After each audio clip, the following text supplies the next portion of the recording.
Good morning to class 9th और 10th student of Sanju sir. जैसा कि आपको पता होगा कि साहित्य सागर का आपने पढ़ा होगा, कई बार पढ़ा होगा और दिए गए कार्यों को पूरा भी किया होगा। तो साहित्य सागर में दो भाग, एक कहानी एक कविता। कविता का 4 दिन पूरा हो गया, 4 तक 1 2 3 4 1 2 3 4, और कहानी से भी 1 2 3 4 समाप्त हो गया। उसी कड़ी में आज 5वें पाठ की ओर चले। 5वें पाठ के लेखक है श्री जैनेन्द्र कुमार।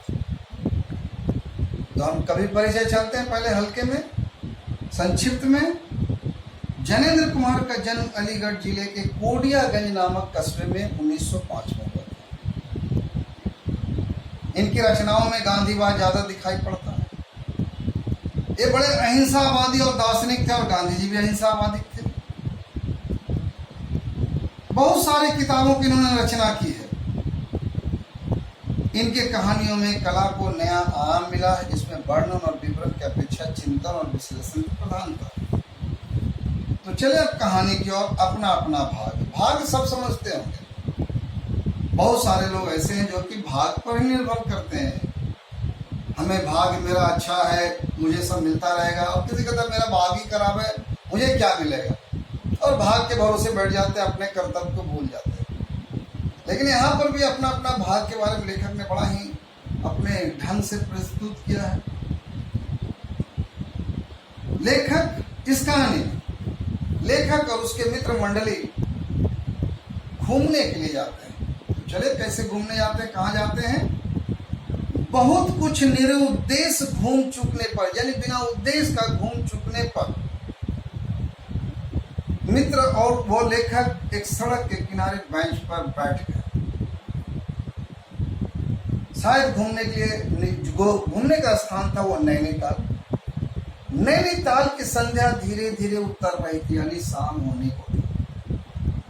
रूई के रेशे से, भाप से बादल हमारे सिरों को छू छू करके बेरोक इधर उधर घूम रहे थे। हल्के प्रकाश और अंधियारी से रंग कर कभी वे नीले दिखते, कभी सफेद, कभी फिर जरा अरुण पड़ जाते। अरुण मने लाल जैसा दिखने लगते थे, जैसे हमारे साथ वो खेलना चाहे। यानी प्रकृति, नैनीताल की सुंदरता है, जो लोग गए होंगे, घूमे होंगे, उसकी सुंदरता तो वो खुद बयान कर सकते हैं। और शायद ऐसा हुआ भी होगा, होता भी होगा। तो इस तरह से वो वातावरण जो जैसा था, वो लेखक ने अपने तरीके से अपनी लेखनी के माध्यम से वर्णन किया। बैठे बैठे 5 10 15 मिनट हो गए।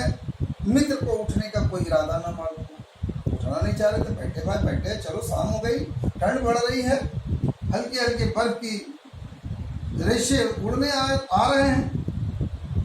मैंने झुंझलाकर चलिए भी चलते हैं। उसके मित्र ने कहा, अरे जरा बैठो। हाथ पकड़कर जरा बैठने के लिए जब जोर से बिठा लिया तो और चारा ना रहा। जबरदस्ती बैठा लिया कि नहीं अब बैठो, अभी चलेंगे ना। सनक यानी पागलपन या धुन जिसको कहते हैं, मीनिंग लिखा हुआ है। पागलपन जिसको दौरा पड़ता है या किसी चीज को एक जिद हो जाता है, तो उसके जिद से छुटकारा पाना बड़ा मुश्किल होता है।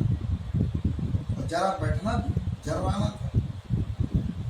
कितना देर बैठे, चुप चुप बैठे बैठे तंग हो रहे थे, कुड़ रहे थे। मित्र अचानक बोले, देखो वह क्या है। अचानक कुछ नजर आया, बोला देखो वह क्या है। मैंने देखा कि कोहरे की सफेदी में कुछ ही हाथ से दूर एक काली सी मूर्ति हमारी तरफ आ रही थी। लेखक क्या देखता है कि कोहरे की सफेदी में कुछ ही हाथ दूर से काली सी मूर्ति उसकी तरफ चली आ रही है। बड़े बेढंग से, अनमने ढंग से कहा, होगा कोई इस जगह में, हमारा कौन है, होगा कोई। 3 गज की दूरी से दिख पड़ा एक लड़का, सिर के बड़े बड़े बाल खुजलाता चला आ रहा था। नंगे पैर, नंगे सिर, एक मैली सी कमीज लटकाए। 10-12 साल का लड़का था जो बाल खुजलाता हुआ चला रहा था, नंगे पैर, नंगे सिर, एक मैली सी कमीज को पहने हुए था। वो जब जा रहा था तो पैर उसके न जाने कहाँ पड़ रहे थे, और वह न जाने कहाँ जा रहा था। वह कहाँ जाना चाहता था, न दाया था न बाया था, बस चले जा रहा था। उसे खुद का पता नहीं था कि मैं कहाँ जा रहा हूँ। पास की चुंगी, रास्ते में होता है लाइट, जो अभी स्ट्रीट लाइट जिसको कहते हैं, लालटेन की छोटे से प्रकाश वृत्त में देखा। क्या देखा कि वो कोई 10 से 12 वर्ष का एक लड़का है,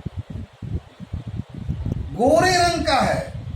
वो लड़का गोरे रंग का है पर मैल से काला पड़ गया है। आंखें अच्छी है, बड़ी बड़ी है, पर आंखों में चमक नहीं है, सूनी है। माथा है जैसे अभी, और माथे पर झुर्रियां छा गई है, जैसे लगता बुढ़ापा आ गया। वह हमें ना देख पाया, और जैसे लगता था कि आंखें खोली है और कुछ देख नहीं पा रहा, उसी तरह से हमें कुछ नहीं देख पाया। न नीचे की धरती, न ऊपर चारों फैला हुआ कोहरा, न सामने का तालाब, न एकाकी दुनिया। बस अपने निकट वर्तमान को देख रहा था कि मैं कहाँ हूं, मैं क्या कर रहा हूं, मैं कहाँ जा रहा हूं। मित्र ने आवाज दी है, उसने अब सूनी आंखें फाड़ दी। दुनिया सो गई तो क्यों घूम रहा है? बालक मुख कुछ नहीं बोला, फिर भी बोलता हुआ चेहरा लेकर खड़ा था। बोला नहीं, लेकिन चुपचाप खड़ा था, जैसे लगे आप बोले तब बोले। कहाँ सोएगा? तब कहा यहीं कहीं। कल कहाँ सोया था? दुकान पर। आज वहां क्यों नहीं? नौकरी से हटा दिया। क्या नौकरी थी? सारा काम 1 रुपया और झूठा खाना था। फिर नौकरी करेगा? हाँ। बाहर जाएगा यहां से? हाँ जाएंगे। आज क्या खाना खाया? कुछ नहीं खाया। अब खाना मिलेगा? नहीं मिलेगा। यहीं सो जाएगा? हाँ। कहाँ? यहीं कहीं, इन्हीं कपड़ों में। बालक फिर आंखों से बोलकर मुंह खड़ा था। आंखों की भाषा से बता चुका था। आंखें माँ ने बोलती थी, यह कैसा सा प्रश्न पूछा। माँ बाप है? हाँ। कहाँ? 15 कोस दूर गांव में। तू भाग आया? हाँ। क्यों? तब उसने कहा, मेरे कई भाई बहन हैं। तू भाग आया? वहां काम नहीं, गांव में काम नहीं, रोटी नहीं। बाप भूखा रहता था, माँ भूखी रहती थी, रोती थी, तो सो भाग आया। एक साथी और भी था, उसके साथ भागा, उसी गांव का था, मुझसे बड़ा। दोनों साथ यहाँ आए, पर वो यहाँ नहीं है। पूछा कहाँ गया? लेखक ने, वो मर गया। उस छोटे से उम्र में उसको मौत से पहचान हो गई, तो मुझे आश्चर्य हुआ। मर गया? कैसे? लेखक ने पूछा, कैसे मर गया? हाँ, साहब ने मारा, मर गया। अच्छा, हमारे साथ चल। वह लेखक के साथ चलकर वकील दोस्त के होटल में पहुंचे, जहां इसके और मित्र ठहरे हुए थे। उसमें एक वकील थे। होटल से आवाज लगाया अंदर से, वकील साहब। वकील साहब होटल के कमरे से उतर कर आए। कश्मीरी दुशाला लपेटे थे, यानी कश्मीरी दुशाला जो होता है बड़े महंगा होता है, और इससे धन का, वैभव का पता चलता है या संपन्नता का पता चलता है। मौजे चढ़े, पैरों में चप्पलें थी, स्वर में हल्की झुंझलाहट थी, तो कुछ लापरवाही था। और फिर आप कहिए। तब लेखक ने कहा, आपको नौकर की जरूरत थी ना? देखिए, मैं एक लड़का लेकर के आया हूँ। आपने कहा था नौकर देखिएगा, मैं एक लड़के को लेकर आया हूँ। कहाँ से लाए? इसे आप जानते हैं? अरे जब लाए हैं तो आप इस बालक को जानते हैं, लड़के को जानते हैं? लेखक ने कहा, जानता हूँ, यह बेईमान नहीं हो सकता। अजी, ये पहाड़ी बड़े शैतान होते हैं। उस वकील साहब ने कहा, ये पहाड़ी बड़े शैतान होते हैं। बच्चे बच्चे में अवगुण छिपे होते हैं, ढेर सारे गुण, दोष जिसको कहते हैं, बुराइयां छिपे हो होते हैं। आपको नहीं पता है? आप भी क्या अजीब है, उठा लाए कहीं से, लो जी ये नौकर रख लो, जिसको तिसको भेज लेकर चले आए। मानिए, लेखक ने फिर कहा, मानिए तो यह लड़का अच्छा निकलेगा। आप भी जी बस खूब अरे गहरे को नौकर बना लिया, और अगले दिन वह न जाने क्या लेकर गायब हो जाए, चंपत हो जाए, भाग जाए। जिसको चाप पकड़ के लिया है, नौकर कहो रख लिया, नौकर को रख लिया, दूसरे दिन पता नहीं सब लेके भाग गया, न जान न पहचान। आप मानते नहीं, मैं क्या करूं? माने क्या खा? आप भी अच्छा मजाक करते। अच्छा, अब हम सोने को जाते हैं। और वह यह कहकर 4 रुपये रोज के किराए वाले कमरे, उस जमाने में उस होटल का कमरा का किराया जो था वो 4 रुपया प्रत्येक दिन था। और सजी मसारी यानी मच्छरदानी जिसको कहते हैं, सोने के लिए झटपट चले गए। बालक कुछ ठहरा, बड़ा दुविधा में था, असमंजस में था, तो वह प्रेत गति से बहुत तेजी से एक और बढ़ा और कुहासे में कहाँ चला गया पता ही नहीं चला। हम भी होटल की ओर बढ़े। हवा बड़ी तीखी थी, ठंड ज्यादा थी, हमारे कोटों को पार कर बदन में तीर सा चुभ रही थी, ठंड ज्यादा लग रही थी। हम भी क्या करते। सिकुड़ते मित्र ने कहा भयानक शीत है, उसके पास बहुत कम कपड़े हैं। कहने का उसके पास कपड़ा तो है ही नहीं, इतना ठंड में कैसे रहेगा, किस तरह जिएगा। तब कहा गया यह संसार है। या लेखक ने कहा यह संसार है, यही तो दुनिया है। मैंने स्वार्थ की फिलॉसफी सुनाई, चलो पहले बिस्तर में गर्म हो लें, अपने आप को ठंड से दूर कर लें, फिर किसी की चिंता करनी है।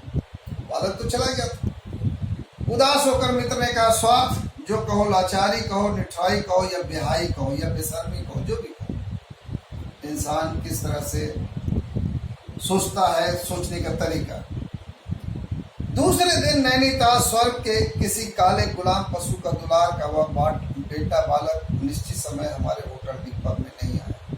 मैंने उसे कहा था, लेखक ने कहा होगा कि तुम आना, और जिस होटल में लोग ठहरे तो होटल का नाम था होटल दीपक, वो बालक नहीं आया। सर लग गया था कि लोग नौकर नहीं रखेंगे, नहीं चाहिए। हम अपनी नैनीताल सैर खुशी खुशी खत्म करने को चले गए। उस लड़के की आस लगाए बैठे रहने की जरूरत नहीं समझा। अब आएगा नहीं, इंतजार करके क्या फायदा। मोटर में सवार होते ही समाचार मिला कि पिछली रात एक पहाड़ी बालक सड़क के किनारे पेड़ के नीचे, पिछली रात एक पहाड़ी बालक सड़क के किनारे पेड़ के नीचे ठिठुर कर मर गया। अरे ठंड से ठिठुर कर मर गया। मरने के लिए वही जगह था, वही उम्र 10 बरस का, वही काले चिथड़ों की कमीज मिली। आदमी के दुनिया ने बस यही उपहार उसके पास छोड़ा था।